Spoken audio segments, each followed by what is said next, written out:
Pwede ba namin mabawi ang lupa ng aming ama na isinanla daw noong buhay pa siya? Walang papeles na pinakita sa isinanla. Isinangla daw. So ibig sabihin, hindi siya sigurado kung nasangla ba. Kasi pag real estate ang pag-uusapan natin, MJ, real estate, ibig sabihin lupa, bahay, building, condominium, o ano pa yan, basta real estate ang pinag-uusapan, kailangan it should be in writing. Second, it should be written in a public instrument.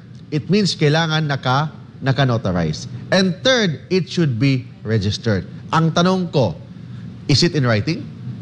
Second, is it in public instrument? Meaning naka-notarize ba yan? Or naka-registro ba yan? Kung hindi naka-registro yan, so it means there is no valid real estate mortgage. Pag walang valid real estate mortgage, anong pinag-uusapan natin dito? Maybe may utang yung lolo mo, but ang tanong dyan, yung lupa, valid ba yung pagsangla? Kasi ang sangla ang pinag-uusapan natin dito, kailangan in writing and in public instrument. Dapat black and white, Kuya Mark, may black and white. Iba kasi pag personal properties, for example, mga movable properties, for example, nagbebenta ka ng cellphone, nagbebenta ka ng damit, nagbebenta ka ng sombrero, parang ganon, nagbebenta ka ng sapatos, pwede hindi in writing yan. But pag real estate ang pinag-uusapan natin dito, iba.